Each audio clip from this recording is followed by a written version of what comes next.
The most important substance that helps us to remember anything is acetylcholine hormone. And acetylcholine hormone produced from cortisol hormone, and cortisol hormone is a stress hormone. If you can remember something, there's a high probability that you have a lower level of acetylcholine hormone in your body. Today we will decode the real reason behind getting good marks in exams by using science, and also I will share my experience on getting good marks. There's a great quote of Abraham Lincoln said, "Give me 6 hours to chop down a tree and I will spend 4 hours sharpening the axe."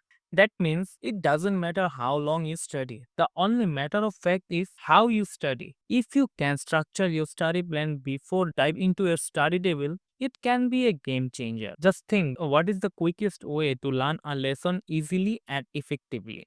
In the beginning of the video, I have said something about acetylcholine hormone. Acetylcholine hormone is a chemical messenger. It plays an important role in our brain and muscle functions. It mainly releases from cortisol hormone, and obviously cortisol hormone is a stress hormone. The more time you spend on staying stuck and stressed, the higher level of cortisol hormone will rise. Just see the chart. How oxygen flows in our brain relieves us from unnecessary thinking after 20 minutes of working. That means in the exam period, if you completely undo your physical activities like playing outdoor games, don't go outside and hoping for good result by studying all day long. Things might not go according to your plan. So don't forget to refresh your mind because your mind is the key to stay active during study. Now, as we are talking about the study time, which is the peak time to study in 24 hours. According to me, nothing beats the morning session. However,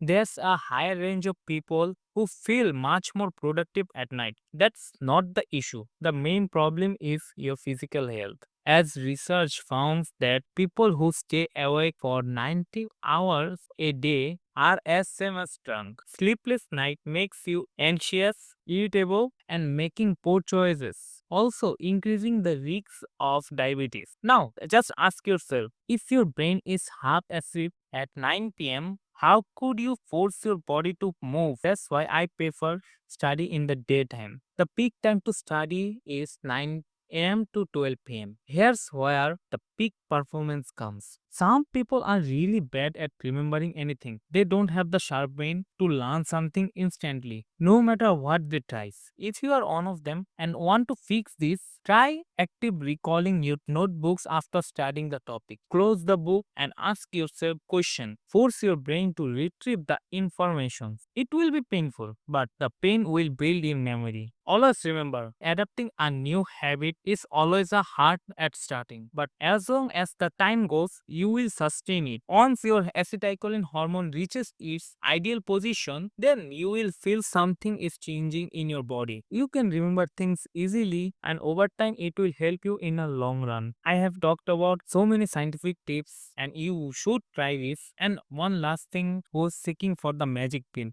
don't ask in the comment section how to increase this hormone because there is no proven way to increase acetylcholine hormone. However, some food like meat, fish, eggs, and beans, vegetable contains choline adequately. Some choline supplements are also available in the market, but it has also a drawback. Some animal studies have shown that higher intake of choline could lead to better cognitive function. But other studies also found that it's unhelpful. So I will suggest that work as safe as possible.